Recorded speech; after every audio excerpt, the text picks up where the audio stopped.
This was supposed to be just another camp storyline, a rookie quarterback learning the ropes, standing in the background, tossing a few scout team passes, and quietly waiting for his turn. But by the time day 7 of Cleveland Browns training camp wrapped, Shedeur Sanders had detonated that script entirely. When the Browns drafted Sanders in the 5th round, it was seen as a low-risk, long-term investment. A project, if you're into the real story and all the messy twists they don't show on highlight reels, go ahead and subscribe. And if you're sticking around to see how this Browns QB chaos plays out, you should definitely be subscribed. A quarterback with the tools, yes, but someone who would need time to adjust to the speed, the complexity, and the sheer grind of the NFL. The expectations? Manageable. He'd be a camp body, a developmental guy, maybe a preseason curiosity. But that was before the entire organization watched him march onto the field against the Browns' first-team defense. Myles Garrett, Denzel Ward, Grant Delpit, and all, and carve him up like he'd been doing it for years. From the first rep, it was obvious. Sanders' eyes weren't darting around nervously. They were scanning, dissecting, anticipating. He read the coverage rotation before the ball was even snapped, adjusted his protection, and zipped the dart over the middle that split 2 defenders. The ball didn't just get there. It arrived on time, on target, and with just enough velocity to avoid a pass breakup. By the time practice ended, he had stacked precision throw after precision throw, leaving defensive coaches muttering on the sideline and teammates shaking their heads in disbelief. The talent that couldn't be ignored. Veterans notice everything in camp. They know which rookies are just running plays, and which ones actually understand what's happening. Sanders wasn't just running plays. He was running the offense. The chemistry he built in a single week with Amari Cooper and Elijah Moore was beyond what anyone expected from a quarterback who hadn't even been getting consistent first-team reps. And it wasn't just the arm talent. Anyone can sling a 50-yard spiral in a controlled drill. What caught people's attention was how Sanders stayed unshaken when the pocket collapsed. He'd slide left, re-square his shoulders, and still throw a catchable ball. When defensive backs disguised coverages, he didn't panic. He shifted his eyes, manipulated safeties, and found his target. That's veteran behavior. The contract clues. Long before the hype train left the station, someone in the Browns front office clearly suspected Sanders might be ready sooner than the scouting report suggested. His rookie contract included aggressive performance-based incentives, bonuses tied to playing time, statistical production, and even playoff appearances. That's not the kind of language you usually put in for a 5th rounder you expect to redshirt for a season. It meant one thing. Cleveland knew this kid might be special, and they were protecting themselves from the possibility that he'd force his way onto the field faster than planned. Day 7, the turning point. Day 7 of camp was where the whispers became full-blown conversation. Sanders went up against the starting defense in a red zone drill and made it look routine. On one play, he faked a handoff, saw the linebacker bite, and floated a perfectly placed ball to the back of the end zone, where only his tight end could touch it. The crowd watching from the stands, yes, even for camp, erupted. Jimmy Haslam, the Browns' owner, was there that day. Usually, owners keep their poker faces in public, but you could see Haslam lean forward during one of Sanders' throws, whispering something to an assistant. The cameras didn't catch what he said, but insiders claimed the owner was already asking how soon they could see more of the rookie, winning the locker room. The quickest way for a quarterback to earn respect is not through speeches. It's through consistent execution. By week 2 of camp, Sanders had veterans staying after practice to throw extra routes with him. Offensive linemen were chatting with him between periods. Defensive players, the same ones trying to sack him all morning, were complimenting him afterward. Amari Cooper, never one to gush over just anyone, told a local reporter, "The kid listens. You tell him where you like the ball, and that's exactly where it's going to be next time." That's rare. And in a league where trust between quarterback and receiver can take months to build, Sanders had built it in days. Viral fuel. It didn't take long for his camp highlights to hit social media. One clip, Sanders avoiding a blitz, rolling left and throwing a sidearm strike between 2 defenders, blew up within hours. Fans started commenting things like, "He looks ready now," and "Watson better watch his back." Of course, That kind of buzz can be dangerous in a locker room. You don't want to fracture the team by creating a QB controversy in August. But once the fans smell potential, it's hard to put that genie back in the bottle. The Watson question. Deshaun Watson is the established starter, the face of the team, and the one the Browns have invested heavily in. Benching him isn't a realistic conversation, at least not yet. But Sanders' rapid progression forced everyone to wonder, what happens if the team stumbles early in the season? What happens if the offense sputters while the rookie looks electric in preseason games? Fans already know the answer. They'll be calling for Sanders by week 4 if things go south. That's the nature of the NFL. Full contact scrimmage, the statement. If the early practices had built intrigue, the full contact scrimmage against a live defense cemented it. Sanders played an entire quarter and finished with multiple scoring drives. The highlight? A 3 RD and 12 conversion where he stood tall, took a hit to the chin from a free rusher, and still delivered a rope over the middle for a first down. Those are the plays that tell a coaching staff, we can trust this guy when the bullets are flying. Media frenzy. By the next morning, the local sports radio shows were dedicating entire segments to the Sanders situation. Some analysts compared him to rookie Dak Prescott in Dallas, a mid-round pick who sees an opportunity when the starter was unavailable. Others cautioned against overhyping a young player before he's faced regular season defenses. But no one was ignoring him anymore. The Browns' dilemma. The front office and coaching staff were now in the awkward position of balancing two realities. Deshaun Watson is still the starter, and the financial commitment to him is massive. Shedeur Sanders might already be their most efficient quarterback. It's a tightrope. Play Sanders too soon and risk alienating the locker room or undermining the starter. Wait too long and risk losing momentum or alienating a fan base that's hungry for a spark. The rookie's mindset. Through all of it, Sanders stayed locked in. In interviews, he dodged the QB controversy questions, saying things like, that's for the coaches to decide. I'm just focused on getting better every day. It's a cliche, but it's also the smart play. The veterans noticed that, too. Nothing turns a locker room against a young player faster than arrogance. Sanders' confidence never crossed that line. The road ahead. Preseason games would decide how loud this conversation gets. If Sanders keeps stacking efficient performances, the Browns' decision will get harder by the week. And given the way he's reading defenses, delivering accurate throws, and winning over both teammates and fans, it's entirely possible this backup could be the most important player on the roster by the end of the year. The buzz was already heavy going into Browns' preseason opener. Officially, it was just another exhibition game. Unofficially, the stands were full of fans craning their necks for one reason: to see if the rookie who dominated practice could actually pull it off against an opponent who didn't share a locker room with him. Sanders didn't even start the game.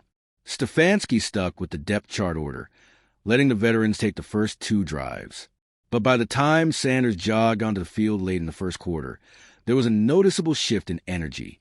The crowd got louder. First snap, quick read, swing pass to the running back for a safe gain. Second snap, play action, quick footwork, and a rope to the slot receiver for a first down. Third snap, pressure off the edge. Sanders steps up, pump fakes, and delivers a strike over the middle in traffic. And then came the drive. The one that made the entire stadium realize this wasn't just hype. It was an 8-play, 72-yard march capped off by Sanders threading a 17-yard touchdown to his tight end, high and outside, where only his guy could get it. No panic, no hesitation, just control. The sideline reaction. When Sanders came off the field, you could see teammates meeting him halfway to the bench, slapping his helmet, chest bumping, laughing. Those aren't pity congratulations. Those are the reactions of players who just watched someone deliver when the lights were on. Even the defense was locked in. Garrett was seen telling a sideline reporter, "That's a big-time throw right there. Kids got it." Watson's dilemma. Now, this is where things got delicate. Deshaun Watson isn't oblivious. He hears the cheers. He sees the reaction to Sanders' drives. And while veterans don't usually rattle this easily, Watson's body language during the next series was telling. Quick glances toward the rookie, less chatter with the receivers between plays. This is the unspoken tension in the NFL. On the surface, the starter and the backup are teammates. Behind the scenes, every QB room is a competition. And when the backup starts winning hearts, and more importantly, trust, the starter feels it. Media pressure mounts. The Monday after the game, local sports talk was relentless. Are we looking at the future now? Should Stefanski give Sanders first-team reps? Is Watson's job safe? The national media picked it up within 48 hours. Sanders was suddenly the lead clip on highlight shows, with analysts pointing out his footwork, his decisiveness, his ability to work through progressions. One ESPN panel debated whether the Browns might actually benefit from a quarterback controversy, if only to light a fire under Watson. Game 2 validation. If Game 1 was a pleasant surprise, Game 2 was proof. Stefanski, under the guise of getting different looks, gave Sanders an early second-quarter appearance with the first-team offense. And it clicked. On his second snap, he identified a disguised blitz, shifted protection, and hit Amari Cooper on a slant for 15 yards. On the next play, he ran a perfectly executed RPO, pulling the ball at the last second and firing to the tight end for another first down. The drive ended with a 35-yard laser down the seam, a throw that split two defenders, so cleanly the sideline replay looked like something from a quarterback instructional video. Locker room politics. Here's where the tension really escalated. Sanders wasn't just performing. He was leading. Players were gravitating toward him during practice. Receivers were spending extra time working routes with him. And quietly, some were voicing what they'd been thinking. If this kid keeps playing like this, how do we keep him on the bench? The coaching staff knew it, too. Offensive assistants reportedly began sliding Sanders into more advanced installs, testing how much of the playbook he could handle. The result? He digested it all without issue. The Stefanski balancing act. Head coach Kevin Stefanski now had two jobs: manage a football team and manage a narrative. Publicly, he stuck to the script. Shedeur's doing a great job developing. Deshaun's our starter. Privately, it was more complicated. Every extra rep for Sanders risked inflaming speculation, but limiting him risked wasting the momentum and alienating a fan base that was already chanting his name during warm-ups. Game 3, the statement. The third preseason game is usually where starters get their final tune-up. But in a subtle and telling move, Stefanski gave Sanders the entire second half against a defense still playing most of its starters. And the rookie lit it up. He went 12-4-15, threw 2 touchdowns, and ran for another on a design QB draw. The most impressive play wasn't even a score, it was a third, and 17 where he hung in, got hit as he threw, and still dropped a 20-yard dime on the sideline to move the chains. By the time the clock hit 0, Sanders had posted a preseason passer rating north of 110. Fan pressure explodes. At this point, the debate wasn't just sports radio fodder. Fans were showing up to practice with Sanders jerseys. Social media hashtags with his name were trending during games. Even non-Browns fans were taking notice. The Browns had a full-blown QB dilemma before Week 1. Inside the building, team sources later admitted the front office began having closed-door discussions about contingency plans. What if Watson starts slow? What if Sanders' momentum makes him impossible to keep off the field? The risk wasn't just competitive. It was political. The Browns had invested heavily in Watson, financially and publicly. Benching him too early would be a PR earthquake. But losing games with Sanders on the bench while fans screamed for him, that could be worse. Sanders' mindset through it all. Through all the chaos, Sanders stayed consistent. No trash talk. No public lobbying for the job. Just focused answers in interviews and relentless work in the film room. That restraint only made him more appealing to veterans and fans. He looked like a leader, even without the title. Week 1 looms. By the time the preseason wrapped, Sanders had made the impossible possible, forcing his way into serious starting consideration as a rookie fifth-rounder. The Browns still named Watson the Week 1 starter, but everyone knew the leash had shortened. And in the NFL, that's often all it takes. One bad stretch from the starter, one spar from the backup, and history shifts. The Browns opened their season at home. Deshaun Watson trotted out as a starter, as expected, And Shedeur Sanders stood on the sideline, helmet in hand, watching every snap with the intensity of someone studying for a final exam. The crowd? Well, the Watson introductions got polite applause.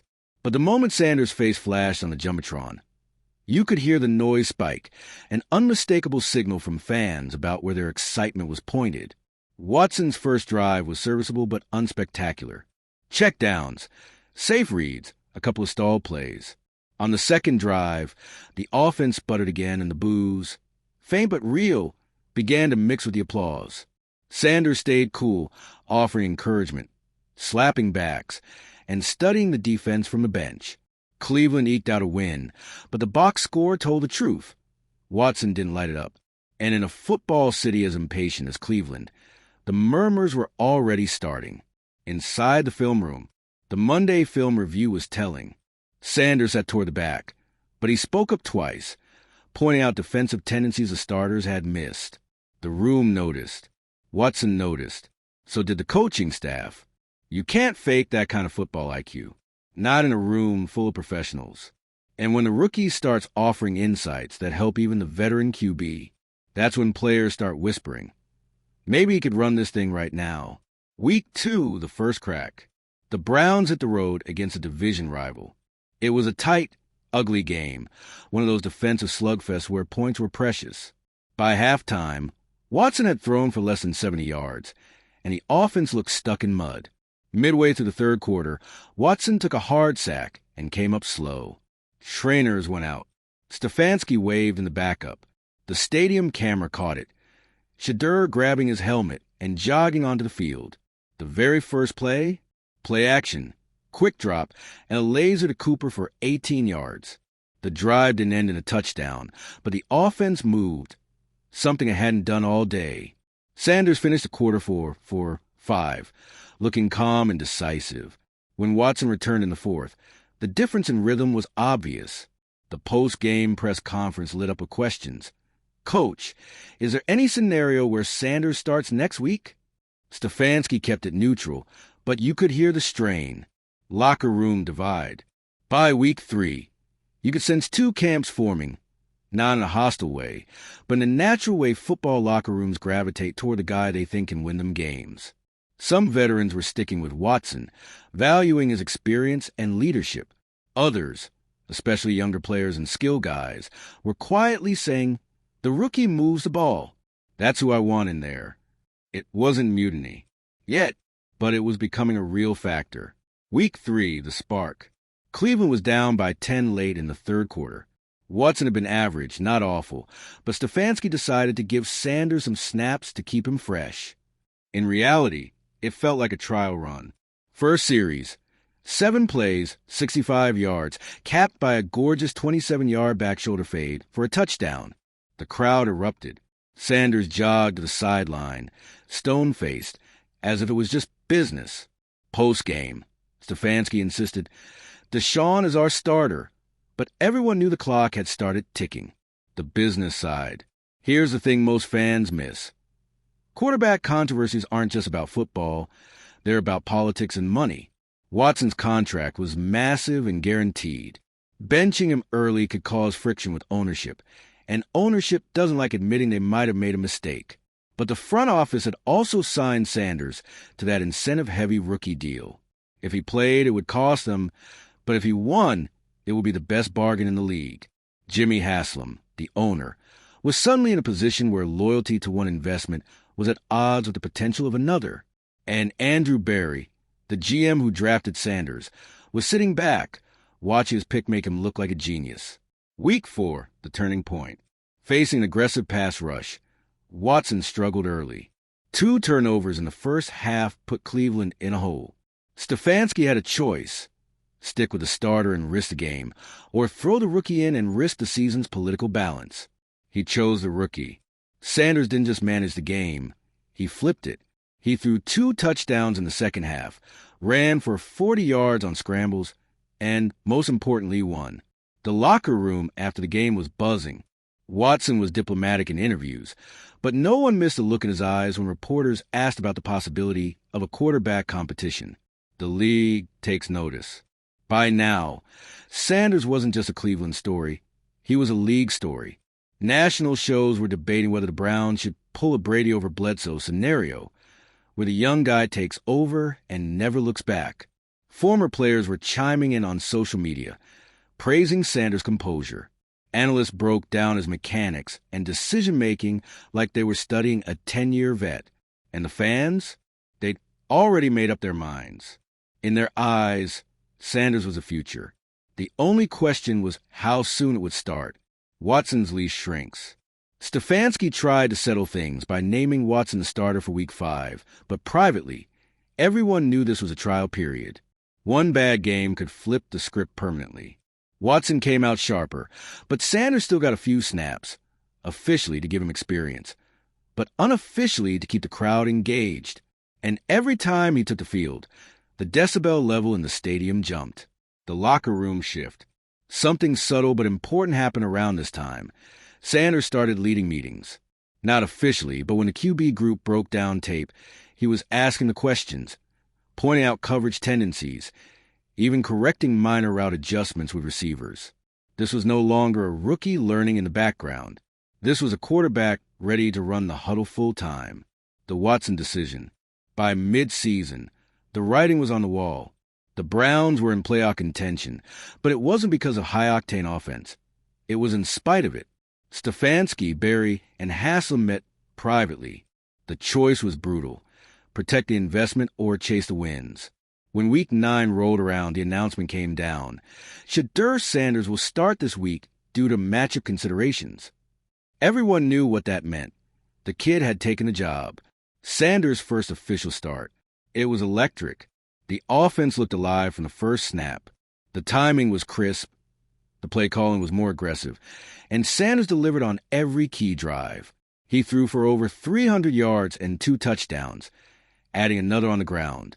The post-game press conference was full of praise. Teammates lined up to talk about his leadership. The rookie didn't bask in it. He simply said, "We've got another one next week." The fallout. Watson handled it professionally, but everyone knew it stung. The Browns' future had arrived earlier than expected, and the team's identity was shifting. Sanders wasn't just a quarterback. He was becoming the face of the franchise. From a 5th-round pick to a starter in less than a season, Sanders' rise was rewriting not just the Browns' depth chart, but their entire trajectory. And if he kept winning, Cleveland wouldn't just have a quarterback of the future. They'd have one right now.